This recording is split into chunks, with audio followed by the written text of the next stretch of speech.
Magandang araw po sa inyong lahat mga tol. Ngayon po ay November 25, 2025. Kahapon, kinansela, ito pong pasaporte ni Harry Roque. At ngayong araw po na ito, ayon po sa balita, arestado na sa isang airport. Ito pong si Harry Roque. Hindi po ito fake news maliban kung fake news po itong mainstream media. Ayon po sa DWAR, Abante Radio. Breaking news. Ayon sa source, nadampot na si dating presidential spokesperson Harry Roque at kasalukuyang nasa Schiphol Airport sa Amsterdam, Netherlands. Eto hindi po sa akin nanggaling ang balita po na ito sa DWAR Abante Radio, no? Siguro naman hindi nila ibabalita ito kung hindi po totoo. Mainstream media sila. Pero syempre, maging critical po tayo. Tingnan po natin ang Facebook page ni Harry Roque. Naging active bigla ang Facebook page ni Harry Roque. Yung balita ay 16 minutes ago or 20 minutes ago, tapos yung huling post ni Harry Roque sa kanyang Facebook page ay 19 minutes ago. Hindi natin alam kung siya mismo ang nagpo-post o baka may pinagkakatiwalaan po siyang stop dito. Ito po yung mga post ni Harry Roque, ilang minuto ang nakakalipas matapos po pumutok ang balita na ayon po sa source ng Abante Radio ay arestado na nga itong si Harry Roque. Sabi niya po dito 19 minutes ago, back to you, 15 billion insertions si Charis. Kaya nga may kasabihan, pag ikaw ay nanduro, 4 na daliri ang nakaturo sa iyo. Ang tinutukoy niya rito, si Congressman Sandro Marcos. Napag-usapan na po natin kanina ito at nagpahayag na ang ating kongresista sa Norte na hindi po yan revelasyon ang ginawa ni Saldico kung hindi isang destabilisasyon. Tapos may pahabol din po si Harry Roque, alam ng Dutch police na ako ay asylum seeker.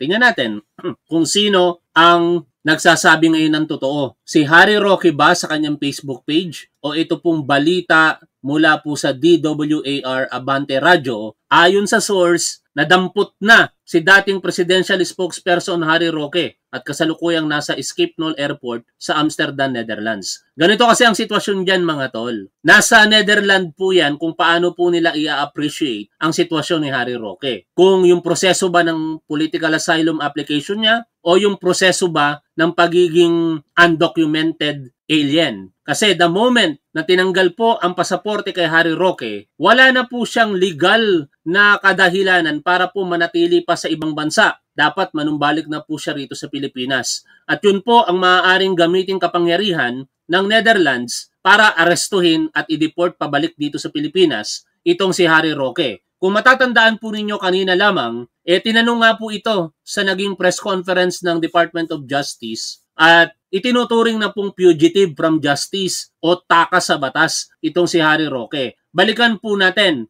Ito po. Good morning po, Adrian Ayalin, ABS-CBN.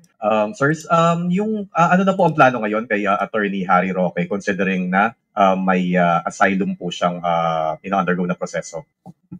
Yung asylum naman na proseso, ang alam lang namin doon, galing sa mga sinasabi niya, may pending asylum case sa Netherlands. No? Hindi din namin natitiyak ko nung status ito dahil madami mga iba-ibang reports na sinasabi na nagbukas na to at naglipat pa daw siya ng application. Basta ang masasabi lang natin na yung asylum at yung consequence ito na non-refoulement ay discretion na yun ng bansa kung nasaan si Ginoong Harry Roque. No? Sa panahon na ipapatupad yun, kung umabot tayo sa punto na may red notice at ipapatupad to, call na yun ng bansa kung nasaan siya, kung igagaling na yung non-refoulement principle. Yan, di ba? Call na yan ng Netherlands kung nasaan siya. Nandun siya. Baka ang nangyari dito, ito hindi po sa akin ang galing ito, uulitin lang natin. Ito po ay balita. Nakikita nyo naman, mga tangang DDS Hindi naman ako nagbalita nito. Tatanga-tanga talaga kayo mga Duterte supporters Breaking news ayon sa DWAR Abante Radio. Breaking news ayon sa source. Nadampot na si dating presidential spokesperson Harry Roque at kasalukuyang nasa Schiphol Airport sa Amsterdam, Netherlands. O di ba? Sinasabi dito sa atin ng Department of Justice na nasa Netherlands government yan kung ano yung kanilang magiging disposisyon. Kung yung political asylum application ba ni Harry Roque mangingibabaw o yung pagiging undocumented alien nito? Tuloy natin ang pakikinig po dito.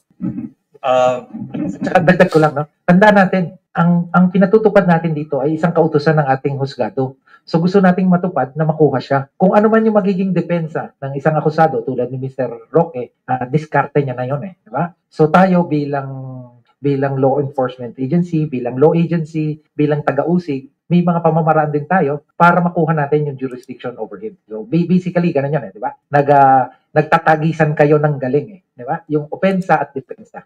Baka lang po kasi maikumpara yung kay Arnie Teves dati. Parang noon may asylum din at parang medyo hindi yata agad-agad po na ipabalik siya.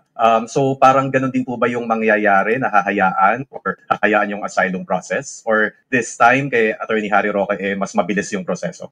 Actually, tulad na nabanggit ni Yusek Nicky. Dalawa na ang nagre-report pero iisang nagmamay-ari lang yata ito Kasi ito, Abante Radio. Tapos dito naman, Abante News Online. Basahin natin para sa mga tatanga-tangang Duterte supporters. Ayon sa Abante News Online, breaking news, nadampot na si dating presidential spokesperson Harry Roque at kasalukuyang nasa Schiphol Airport sa Amsterdam, Netherlands, ayon sa source. Di ba? Kung may fake news dito, itong Abante News Online, wag niyo akong sisihin. Mga tatanga-tangang Duterte supporters. Depende to sa, at ginagalang natin kung ano magiging desisyon ng bansa. Kung sakasakali mang may asylum nga. Diba? So, hindi pa natin alam yun So, kailangan natin galang bilang kasama sa komunidad ng, diba? Ng community of nation, diba? Kung ano ang kanilang magiging posisyon sa bagay na to. Nung panahon nung inuusig natin, tinahanap natin si Arnie Teves, diba? Yun naman ang naging desisyon ng Timor-Leste, diba? Na nakipag-ugnayan sa Pilipinas. Kaya napauwi, diba? Ito pa. So, ito, case-to-case kasi ito. Ito pa, binalita na rin ng Politico News. Ayon po dito sa politiconews.com.ph ito, Politico, breaking, 3 na sila. Former presidential spokesperson para sa inyong mga tangang Duterte supporters mga tanga talaga kayo Ito, para sa katangahan ninyo. 3 na nagbabalita na mainstream media. Breaking, former presidential spokesperson Harry Roque has been arrested at his residence. Ito, medyo particular na at his residence. Yung isa, sinabi nasa airport na siya. Naku, baka kaya nasa airport, ide-deport na rito. In the Netherlands, Politico learned. Roque's arrest occurred a day after a Philippine court ordered the cancellation of his passport.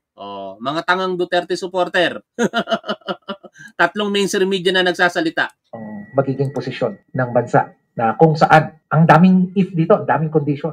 Totoo ba na may asylum? Merong bang ano bang pagkilos? So ang hirap po magbigay ng definitong mangyayari. Thank you, sir. Ma'am Sandra. Ay, wala.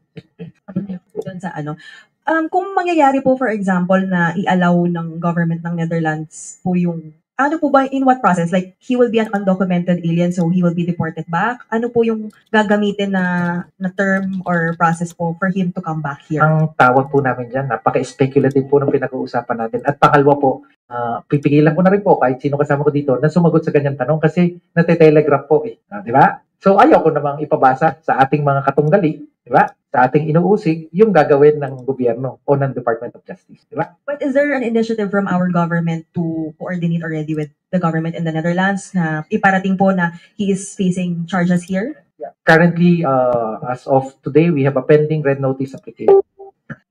Yeah, Sandra po from GMA7. Ang question ko po ay patungkol kay Yusek Cadiz. Ano po ang status niya ngayon at ano po yung actions ng DOJ dahil nga po sa mga allegations against him? Okay, Yusek Cadiz remains to be one of the... Puro kayong fake news balita ng 3 binasa natin. Kung meron mang fake news dito, hindi si Tapua, nagre-react lang ako sa balita. Huwag kayong tatanga-tanga mga Duterte supporters